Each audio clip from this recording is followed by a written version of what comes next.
Olá, turma da leitura compartilhada, boa noite, sejam bem-vindos. Hoje vamos dar continuidade à leitura do livro La Fontaine e o Comportamento Humano, com a fábula de hoje, O Cavalo que Quis Se Vingar do Servo. O cavalo não era doméstico outrora. Houve um tempo em que os homens se alimentavam só de frutos. Nessa época viviam nas florestas os cavalos, jumentos, burros, mulas, todos livres correndo pelos campos. Não havia como agora arados, celas, selins, cadeirinhas, carruagens, arreios, nem também tantos banquetes, casamentos e festins. Foi quando o cavalo teve uma discussão com um servo extremamente lépido e, não havendo modo de alcançá-lo, foi, pois, o cavalo implorar o auxílio do homem. O homem meteu-lhe um freio nas costas, uma sela, e, saltando-lhe ao dorso, somente lhe deu descanso quando matou o infeliz servo. Isso feito, eis que o cavalo agradece ao benfeitor e diz-lhe: Obrigado, agora te apeia e leva o que caçastes. Estou muito agradecido por tão distinto favor. Vou voltar à floresta onde vivo. Adeus, adeus, meu senhor.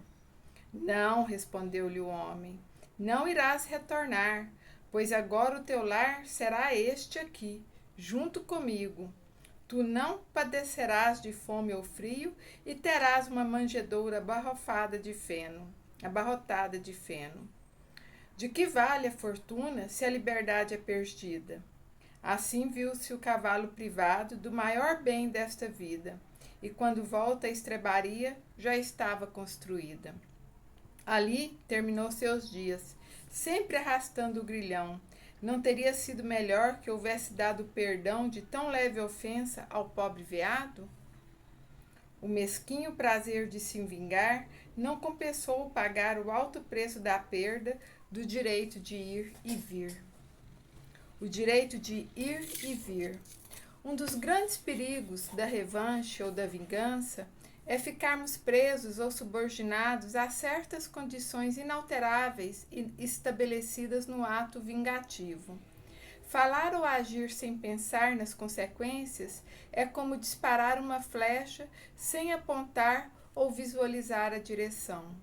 Aspas. O cavalo teve uma discussão com o servo extremamente lépido e, não havendo um modo de alcançá-lo, foi, pois, o cavalo implorar o auxílio do homem. O homem, habilidoso para negociar com astúcia e inteligência, usou de artifícios para obter vantagens à custa do cavalo. Podemos ter uma ideia clara desse comportamento lendo os versos do salmista. Aspas. A sua palavra era macia como manteiga, mas no seu coração havia guerra. As suas palavras eram mais brandas do que o azeite. Todavia, eram espadas desembaiadas. Os salmos são hinos sagrados por meio dos quais os hebreus costumavam louvar a Deus. O povo de Israel denominava esses cantos de salmos por serem cantados ao som de um instrumento, a que os gregos davam o nome de saltério, do grego psalterion. Aspas.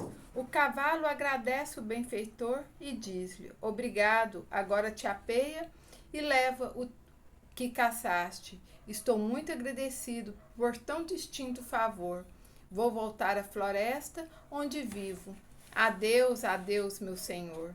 Se o procedimento do homem foi perspicaz, a conduta do cavalo foi de excessiva ingenuidade. Podemos conjecturar ou deduzir sobre esta atitude avaliando o sábio provérbio oriental. Aspas. A palavra que tens dentro de ti é tua serva.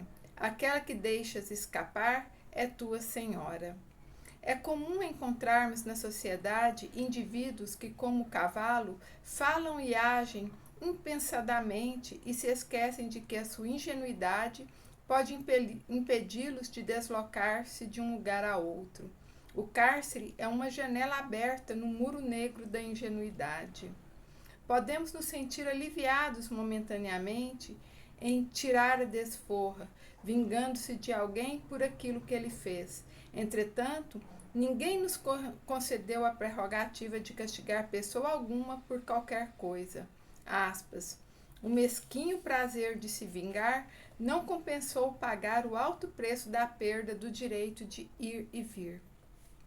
A propósito, nem mesmo a vida providencial reservou para si o direito de castigar ou condenar, mas sim o de aprimorar, educar, melhorar ou transformar a forma de agir dos seres humanos através das múltiplas experiências nas vidas sucessivas.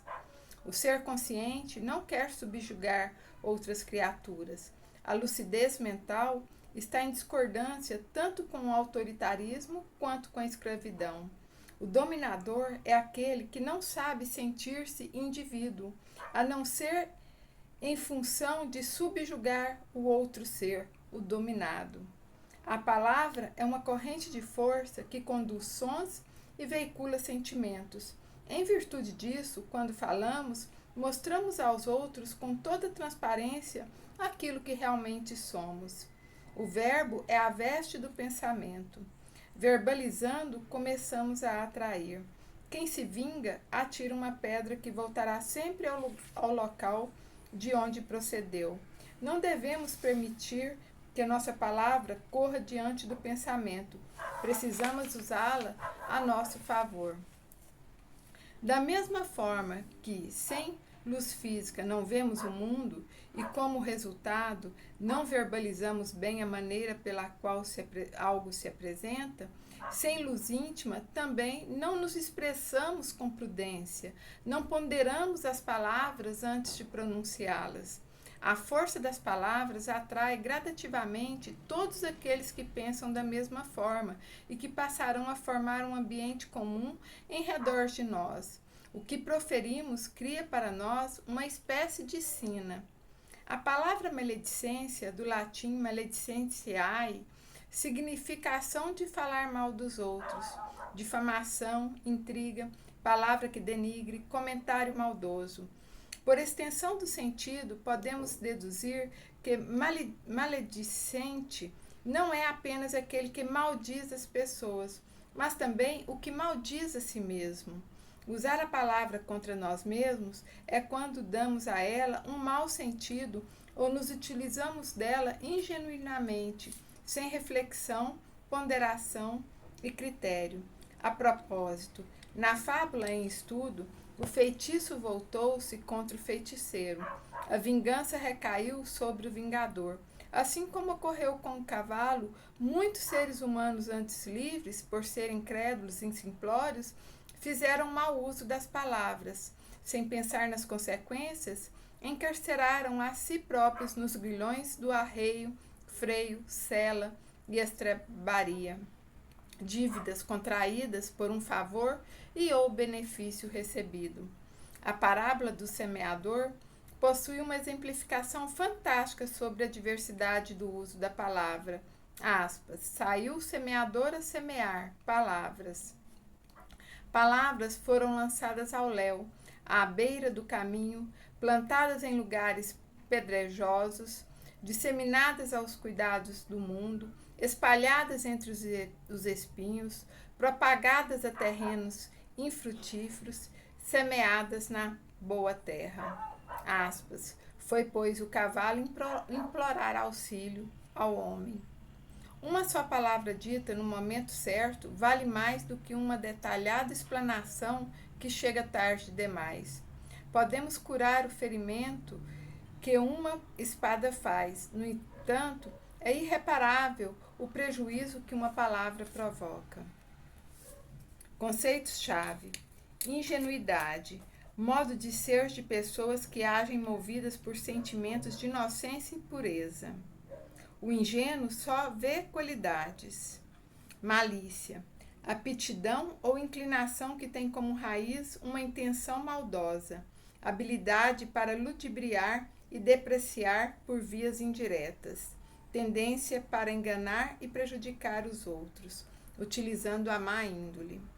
Ir e vir é um direito, uma conquista de indivíduos libertos, aqueles que fazem sua caminhada existencial sabendo que sua liberdade depende exclusivamente de sua autorresponsabilidade. O ser livre não precisa exercer poder ou domínio sobre as pessoas, uma vez que a liberdade é um sentimento oposto ao desejo de controle e posse. Os possessivos são aqueles que não conseguem ser reconhecidos por seus valores internos, a não ser quando dirigem e dominam os outros. Moral da história: somos nós quem escolhemos a nossa conduta.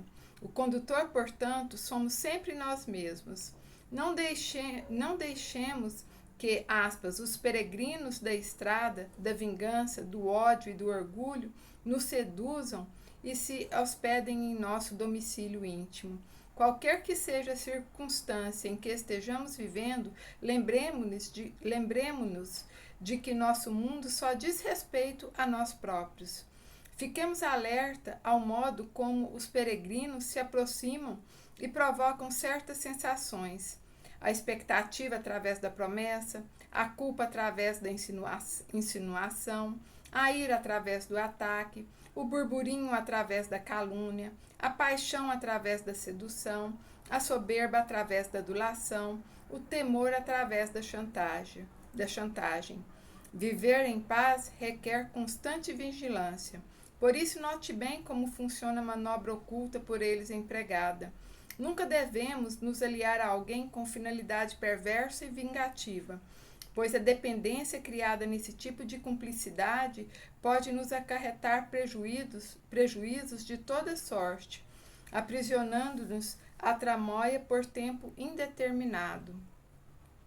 Reflexões sobre essa fábula e o Evangelho. Porque pelas tuas palavras serás justificado, e pelas tuas palavras serás condenado. Mateus 12:37. A vingança é uma inspiração tanto mais funesta quanto a falsidade e a baixeza são suas companheiras assíduas. Com efeito, aquele que se entrega a essa fatal e cega paixão não se vinga quase nunca a céu aberto. Evangelho segundo o Espiritismo, capítulo 12, item 9, Boa Nova Editora. Assim é, uma boa reflexão, boa noite, feliz semana e gratidão sempre!